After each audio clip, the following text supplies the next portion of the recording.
नमस्कार, news one India में आपका स्वागत है। आपके साथ मैं धर्मराज सिंह। बुलेटिन में सबसे पहले बात करेंगे मुख्यमंत्री योगी आदित्यनाथ की, जो गोरखपुर के दौरे पर हैं। और गोरखपुर के दौरे पर मुख्यमंत्री योगी आदित्यनाथ ने 80 करोड़ की 133 परियोजनाओं की सौगात दी है।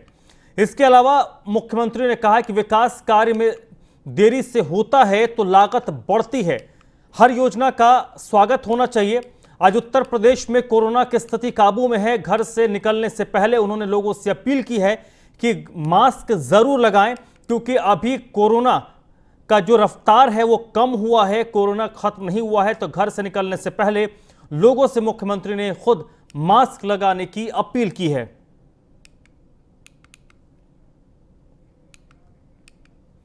मुख्यमंत्री योगी आदित्यनाथ गोरखपुर के दौरे पर हैं, जहां पर उन्होंने कहा है कि विकास के लिए सरकार पैसों की कमी नहीं होने देगी। विकास के लिए पैसों की कोई कमी नहीं है। विकास को लेकर मुख्यमंत्री का यह कहना है कि विकास का कोई विकल्प नहीं होता है, बगैर किसी रुकावट के विकास के कार्य होने चाहिए। हर योजना जन जन तक पहुंच रही है, यह सरकार का लक्ष्य है और सरकार लगातार इस दिशा में काम कर रही है। परियोजनाएं किसी विशेष वर्ग के लिए नहीं है, बल्कि जनता के लिए है। आज यूपी में कोरोना की स्थिति काबू में है। उन्होंने आम लोगों से अपील की है कि वो मास्क का इस्तेमाल करें और कोरोना के जो प्रोटोकॉल्स हैं उनका पालन जरूर करें। लापरवाही बरतने से एक बार फिर से खतरा बढ़ सकता है। मुख्यमंत्री ने कहा है कि कोरोना कमजोर हुआ है, कोरोना गया नहीं है। इसके अलावा मुख्यमंत्री ने निगरानी समितियों की प्रशंसा करते हुए कहा है कि निगरानी समितियों ने कोरोना के दौर में अच्छा काम किया है। विकास की इन परियोजनाओं का लोकार्पण और शिलान्यास इस बात का उदाहरण है।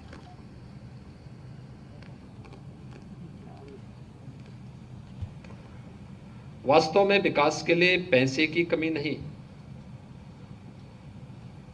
बल्कि विकास के लिए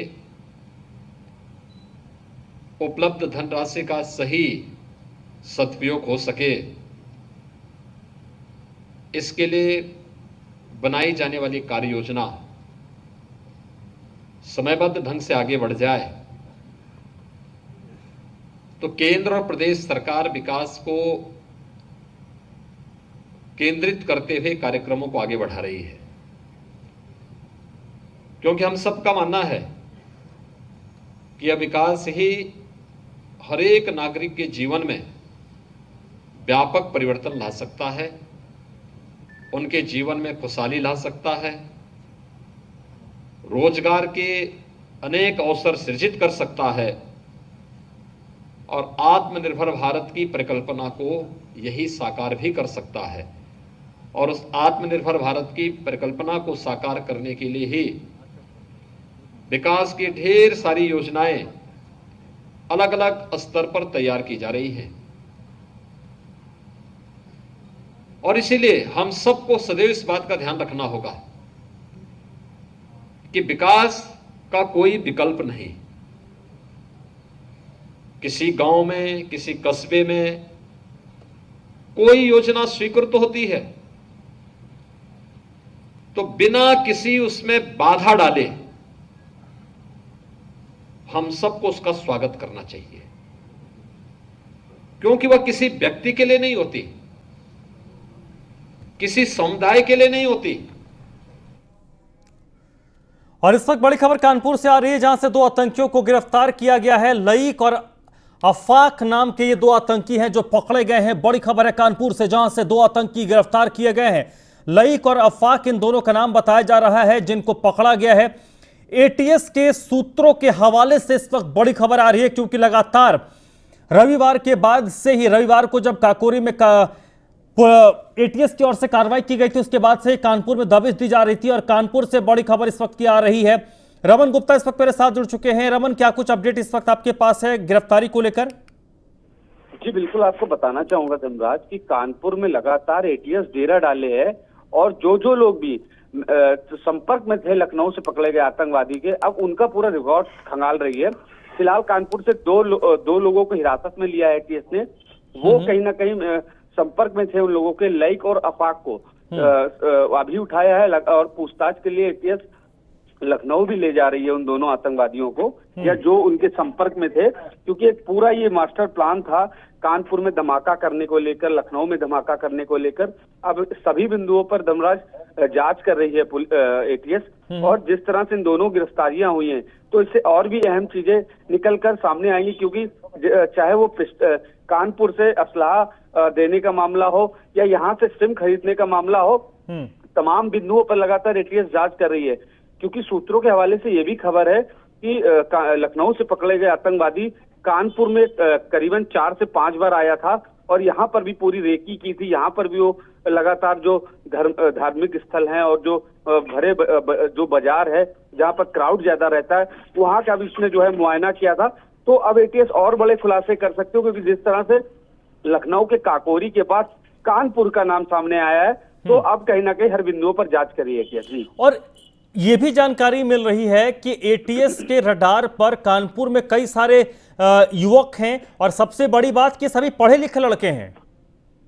जी बिल्कुल, आपको बताना चाहूंगा कि फिलहाल अभी इसकी पुष्टि नहीं हो पाई है, लेकिन यहाँ कुछ ऐसे इंजीनियरिंग छात्र हैं, क्योंकि कुछ दिन पहले यहाँ के एक प्रोफेसर को एटीएस हिरासत में लेती है, पूछताछ करती है। अभी सब बिंदुओं पर एटीएस जांच कर रही है। अभी कुछ भी बोलना शायद वाजिब नहीं होगा, लेकिन अब लगातार कानपुर रडार पर है एटीएस के। एटीएस करीबन आज 5 से 6 दिन से यहाँ पर डेरा डाले हैं, जो खुफिया एजेंसी है पूरी तरह से सक्रिय है। और कानपुर कमिश्नर ने भी एक आदेश जारी किया है, जिससे यहाँ की पुलिस अब हर चौराहों पर चेकिंग लगाकर हर एक लोगों की चेकिंग की जा रही है, गाड़ियां देखी जा रही हैं। और जो लोग भी लखनऊ के आतंकवादी जो पकड़े गए थे, 2 आतंकवादी, उनके जो संपर्क में थे, अब उनकी भी जानकारी, क्योंकि कई वीडियोस जो है उसने जो है वीडियोस मिली है, कॉल डिटेल्स कानपुर की हुई, कई ऐसे युवक हैं जो संपर्क में थे, अब उनकी भी जांचें खंगाली जा रही है। जी, और इनको अगर उठाया गया है तो इसके बारे में कोई अपडेट कानपुर में इनको रखा गया है या फिर इनको लेकर एटीएस लखनऊ मूव करेगी? जी बिल्कुल, आपको बताना चाहूंगा कि कानपुर में एटीएस की 2 टीमें लगातार डेरा डाले हैं। फिलहाल इन दोनों को, लईक और आफाक को, लखनऊ ले जाया जा रहा है। लखनऊ लेके यहाँ से निकल भी चुके हैं और अब लखनऊ में पूछताछ होगी।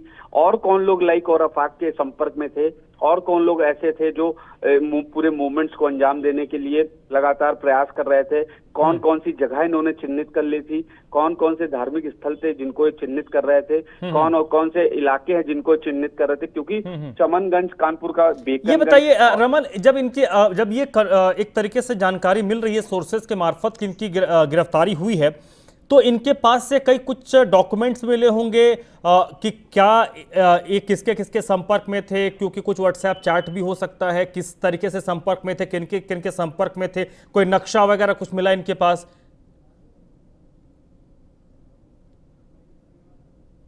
चलिए, रमन से लगता है हमारा संपर्क टूट गया। बहुत बहुत शुक्रिया रमन आपका इस जानकारी के लिए। रमन गुप्ता हमें जानकारी दे रहे थे। एटीएस के सूत्रों के हवाले से बड़ी खबर है कि 2 लोगों को एटीएस ने गिरफ्तार किया है और इनकी गिरफ्तारी लखनऊ के काकोरी में हुए गिरफ्तारी के बाद एक और महत्वपूर्ण गिरफ्तारी मानी जा रही है। वहीं प्रधानमंत्री नरेंद्र मोदी के काशी दौरे के मद्देनजर सुरक्षा को देखते हुए प्रधानमंत्री मोदी के कार्यक्रम में फेरबदल किया गया। ये फेरबदल आंशिक तौर पर किया गया है, कोई बहुत बड़े पैमाने पर फेरबदल नहीं है। प्रधानमंत्री काशी जाएंगे और लेकिन उनके कार्यक्रम में जो रूट होता है प्रधानमंत्री का, उसमें थोड़ा सा चेंजेस किए गए हैं। बीएचयू से अब हेलीकॉप्टर के जरिए वो सीधे संपूर्णानंद विश्वविद्यालय जाएंगे। पहले वहां से वो सड़क मार्ग से पहुंचेंगे। सिगरा के रुद्राक्ष कन्वेंशन सेंटर पहले जाएंगे। पहले बीएचयू सड़क मार्ग से जाना था, लेकिन इसको चेंज किया गया है। और एसपीजी जो प्रधानमंत्री की सुरक्षा को देखती है और फाइनल तौर पर जब प्रधानमंत्री का कार्यक्रम तय होता है उसके 3-4 दिन पहले एसपीजी की टीम पहुंचती है और एसपीजी की टीम प्रधानमंत्री के सुरक्षा के मद्देनजर पूरे रूट को, पूरे प्रोग्रामिंग स्थल को अपने हिसाब से रिवाइज करती है। उनका अपना एक सूचना तंत्र है। उसके बाद उनके रूट्स में अगर कुछ चेंजेस करने होते हैं तो चेंजेस किए जाते हैं। तो यहां पर आंशिक तौर पर प्रधानमंत्री के रूट में कुछ चेंजेस किए गए हैं। देश के यशस्वी प्रधानमंत्री, वाराणसी के लोकप्रिय सांसद, अपनी संसदीय क्षेत्र में जिसको वो संबोधन में कहते हैं मेरी काशी, आगामी 15 जुलाई को अपने काशी में अपनी जनता के बीच में आ रहे हैं प्रधानमंत्री जी। लगभग 10:30 बजे वाराणसी एयरपोर्ट पर पहुंचेंगे। 11 बजे बीएचयू के एक जनसभा स्थल पर पहुंचेंगे। अब जून 2021 में ये Rudraksh convention centre, international convention centre बनकर तैयार हुआ है। लगभग 3 साल की अवधि में कंप्लीट हुआ है। 186 करोड़ की लागत से ये कन्वेंशन सेंटर यहाँ पे नगर निगम की भूमि थी, उसी पे बनाया गया। ये कन्वेंशन सेंटर लेटेस्ट टेक्नोलॉजी और सारे वो एनर्जी कंजर्वेशन मेथड से लेस है जो कि इस समय कहीं भी दुनिया में इस्तेमाल। वह रुद्राक्ष कन्वेंशन सेंटर का जायजा लिया है हमारे संवाददाता सुजीत पटेल ने। संसदीय क्षेत्र वाराणसी कल मतलब 15 जुलाई को आ रहे हैं और प्रधानमंत्री जो आएंगे वाराणसी, तो आपको दिखा दे ये रुद्राक्ष कन्वेंशन सेंटर है जहां प्रधानमंत्री इसका उद्घाटन करेंगे और दिखा दे कि वो जो बच्चे मिट्टी खन रहे हैं, पेड़ लगा रहे हैं, वहां पे प्रधानमंत्री जापानी डेलीगेट के साथ एक रुद्राक्ष का पौधा लगाएंगे और वहां पे रुद्राक्ष का पौधा लगाया जाएगा और पूरी तरह से बता दें कि जो ये जापान और भारत का प्रतीक, ये दोस्ती का प्रतीक है। और यहाँ पे प्रधानमंत्री यहाँ आएंगे तो लगभग सबसे पहले प्रधानमंत्री पावतपुर एयरपोर्ट पे पहुँचेंगे, उसके बाद बीएचयू सभा स्थल पहुँचेंगे। वहाँ से लगभग 1500 करोड़ का योजना जो काशी में आते हैं जनता को, वो परियोजना का लाभ देंगे और उसके साथ जो प्रधानमंत्री से जितनी उम्मीदें लोगों को रहती है वो काशी की जनता को, वो प्रधानमंत्री इस बार भी काशी की जनता को ढेरों सारी सौगात देंगे। News 1 India. वहीं हमारे संवाददाता आकाश यादव ने प्रधानमंत्री के दौरे को लेकर कार्यकर्ताओं से बातचीत की है। सांसद और देश के प्रधानमंत्री नरेंद्र मोदी 15 जुलाई को वाराणसी आ रहे हैं। वाराणसी में सबसे पहले वो 11 बजे बीएचयू के आईटी मैदान में मौजूद रहेंगे, जहां एक सभा को संबोधित करेंगे। सभा में लगभग 5000 लोग उपस्थित रहेंगे। पीएम मोदी सभा को संबोधित करने के बाद एमसीएच विंग जो बीएचयू में बनकर हॉस्पिटल तैयार है, जिस 100 बेड का अस्पताल है, कोरोना की तीसरी लहर को देखते हुए हॉस्पिटल तैयार करा दिया गया है, इसका उद्घाटन करेंगे। इसके बाद पीएम मोदी शिग्रा जाएंगे जहाँ रुद्राक्ष कम्युनिकेशन सेंटर बना है जो जापान और भारत के मैत्री का संबंध प्रकट करता है, इसका भी लोकार्पण करेंगे। लोकार्पण में जापान के पीएम भी वर्चुअल तरीके से मौजूद रहेंगे। निश्चित तौर पे 500 से अधिक बुद्धिजीवी लोग भी इस वार्ता में सम्मिलित होंगे। काशी जो पहले की काशी और अब की काशी में बेहद बदलाव हो चुका है। हम खुद यहीं के लोगों से बात करेंगे कि पहले की काशी और अब के काशी में क्या अंतर है। अपना परिचय बताइए। मैं मदन दुबे, पार्षद नामित। पार्षद जी बताइए, पहले के काशी और अब के काशी में क्या अंतर है? बहुत अंतर है। अब देखिए, जैसे एक शुरुआत किया जाए, पार्किंग की ही बात करें, कचहरी से शुरुआत किया जाए। कचहरी में मल्टीनेशनल पार्किंग जो बनाया गया है, रोड पे आप देखते होंगे जाम लगता था, लेकिन मोदी जी के आने की वजह से पहला पार्किंग वहाँ शुरू हुआ, दूसरा बेनिया बाग में शुरू हुआ, तीसरा मैदागिन में शुरू हुआ। मैदागिन के ठीक सामने एक पार्क है, उसको मल्टीनेशनल पार्किंग बनाया गया। तमाम ऐसे है, सीसी रोड, अंडर ग्राउंड तार डाला गया। तमाम ऐसे काम हो रहे हैं जो मोदी जी को आने के बाद ही हुआ है। पहले की काशी में ये था कि सारी चीज़ें जैसे यथावत चल रही थी, पहले सैकड़ों साल पहले से वैसे ही चल रही थी। कभी कोई नई चीज़ों का बनारस कितनों साल बाद आई है, 10 साल बाद आई है, 20 साल बाद आई है, कभी कोई नई चीज़ ऐसी नहीं दिखती थी। लेकिन आज की डेट में आपसी में आते हैं तो बाहर से आने वाला हर व्यक्ति बोलता है कि नहीं, काशी बदल गई। बदल कैसे गई? काशी के रिंग रोड को देख लीजिए, विश्वनाथ कॉरिडोर जो कि एक बहुत बड़ा काशी जिसके नाम से जानी जाती थी। निश्चित तौर पे काशी में जब पीएम मोदी आएंगे, 1583 करोड़ की ये सौगात देंगे तो काशीवासी फिर से प्रसन्न हो जाएंगे, जैसा कि अपने सांसद से लगातार काशीवासी उम्मीद करते हैं। इस बार भी काशी के सांसद और देश के प्रधानमंत्री तोहफा लेते हुए, पिटारा लेकर काशी में आएंगे। आकाश यादव, न्यूज़ 1 इंडिया। नोएडा एक उत्कृष्ट क्षेत्र, और इस क्षेत्र की अगर हम बात करें तो यहाँ पर लगातार कई सारे काम हो रहे हैं। इसे सार्थक करने के लिए यूपी सरकार ने एक और बड़ा फैसला किया है। यूपी सरकार के इस फैसले से नोएडा की चमक में और बढ़ोतरी होगी। अब नोएडा और होगा एडवांस। नोएडा में चलने जा रही है पोड टैक्सी। जेवर एयरपोर्ट से फिल्म सिटी तक होगा संचालन। उत्तर प्रदेश की आर्थिक राजधानी कही जाने वाली नोएडा अब और भी एडवांस और अपडेटेड होगी। ऐसा इसलिए क्योंकि यूपी सरकार के नोएडा में फिल्म सिटी के ऐलान के बाद से यहां हर दिन कुछ नया और खास हो रहा है। अब ऐसा खास क्या है वो हम बताते हैं। दरअसल यूपी में पहली बार जेवर एयरपोर्ट से फिल्म सिटी के बीच पॉड टैक्सी चलेगी। यीडा सिटी में चलने वाली इस पॉड टैक्सी के लिए यमुना एक्सप्रेसवे औद्योगिक विकास प्राधिकरण ने डीपीआर बनाने का काम भारत सरकार की संस्था Indian port rail and ropeway corporation को सौंपी है। पॉड टैक्सी की खासियत, 4 देशों में ही पॉड टैक्सी की सुविधा मौजूद। लंदन, दुबई, दक्षिण कोरिया और वर्जीनिया में सुविधा मौजूद। अब नोएडा में भी होगा पॉड टैक्सी का संचालन। हर सेक्टर में ठहरेगी पॉड टैक्सी। यात्रियों की सहूलियत के लिए फैसला। 14 किलोमीटर के बीच ड्राइवर लेस चलेगी पॉड टैक्सी। 8000 लोग रोज करेंगे पॉड टैक्सी की सवारी। देश की पहली पॉड टैक्सी जेवर एयरपोर्ट से फिल्म सिटी के बीच चलेगी। नोएडा एयरपोर्ट से उड़ानों की शुरुआत होने के साथ ही ये ट्रैक पर दौड़ने लगेगी और ये pod taxi Noida international airport से फिल्म सिटी की दूरी करीब 5.5 किलोमीटर है।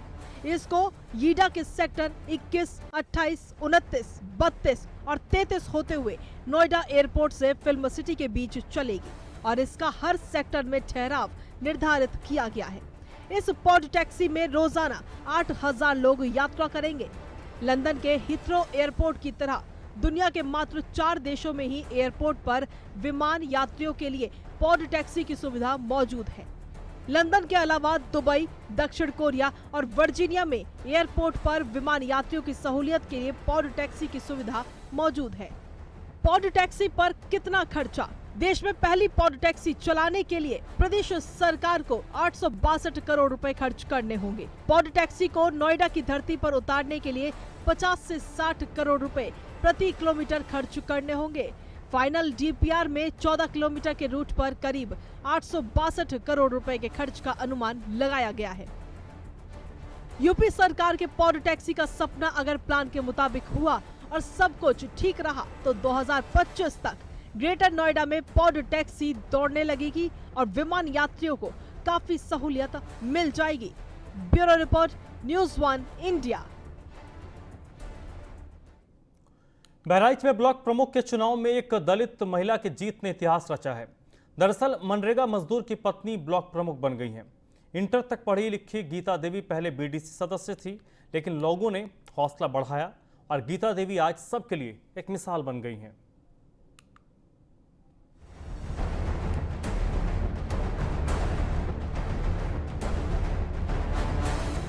गीता देवी ने जब ब्लॉक प्रमुख का चुनाव लड़ा तो उनको अंदाजा नहीं होगा कि वो इतिहास बदलने वाली हैं। दरअसल बहराइच जिले के बेलवा पदुम गांव निवासी गीता देवी के पति पवन कुमार मनरेगा में मजदूरी करते हैं। अनुसूचित जाति के पवन कुमार मजदूरी और थोड़ी बहुत खेती करके गुजर बसर करते हैं। घर भी कुछ पक्का तो कुछ टीन शेड का है। दरअसल त्रिस्तरीय आरक्षण व्यवस्था के चलते बेलवा पदुम कमाल 17 ही सीट अनुसूचित जाति की महिला वर्ग के लिए आरक्षित हो गई। इंटर तक पढ़ी लिखी गीता देवी ने चुनाव लड़ने का फैसला किया। उनकी शिक्षा और विनम्रता लोगों को भी रास आई और वो निर्विरोध बीडीसी सदस्य चुन ली गईं। हम पहुंचे हैं पयागपुर की ब्लॉक प्रमुख गीता देवी के गांव बेलवा पदुम में। ये ब्लॉक का एक बहुत ही पिछड़ा गांव है। गीता देवी के पति पवन कुमार मनरेगा में मजदूरी करते थे और इसी मजदूरी की कमाई से अपना घर चलाते थे। ये जहां रहते हैं, इस घर को देखकर सहज ही अंदाजा लगाया जा सकता है कि इनकी माली हालत क्या रही होगी। संयोग से ब्लॉक प्रमुख की कुर्सी भी अनुसूचित जाति के लिए आरक्षित हो गई। ऐसे में भाजपा ने अनुसूचित वर्ग की शिक्षित और पार्टी के प्रति निष्ठावान महिला कार्यकर्ता की तलाश शुरू की तो जिला पंचायत सदस्य समय प्रसाद मिश्र ने गीता देवी का नाम आगे बढ़ाया। बीजेपी ने उन्हें उम्मीदवार घोषित कर दिया। यहाँ एक और उम्मीदवार कुसुमा देवी मैदान में थीं, लेकिन उनके मैदान से हटने से गीता देवी निर्विरोध ब्लॉक प्रमुख बन गयी। हमारे साथी लोग, मजदूर वर्ग के लोग, उन्होंने कहा कि आप लड़िए बीडीसी चुनाव, इसके बाद देखा जाएगा फिर प्रमुखी का अगर आएगा तो प्रमुखी का पर्चा दाखिल करेंगे और फिर संभवतः जीतेंगे। जैसे हमारा जीवन बीता है उसी तरह से हम अपना उसी हिसाब से देखते हुए कार्य को आगे बढ़ाएंगे। मैं समझता हूँ कि यही लोकतंत्र की खूबसूरती है और ये भारतीय जनता पार्टी की विशेषता है। और जो हमारे महापुरुष पंडित दीनदयाल उपाध्याय जी ने अंत्योदय का दर्शन हमको दिया है कि पंक्ति में सबसे पीछे खड़े व्यक्ति तक जो है विकास की किरण पहुँचनी चाहिए, उसको चरितार्थ करने का काम हमारी पार्टी के द्वारा किया जा रहा है। गीता देवी के ब्लॉक प्रमुख बनने से गांव में खुशी का माहौल है। लोग भी इलाके के विकास को लेकर गीता देवी से उम्मीद लगाए बैठे हैं। जाहिर है जिस तरह से बहराइच के इस गांव के लोगों ने अपने फैसले से इतिहास बनाया है, वो कहीं ना कहीं लोकतंत्र की खूबी में चार चांद लगाता है। बहराइच से विनोद तिवारी की रिपोर्ट, न्यूज़ 1 इंडिया।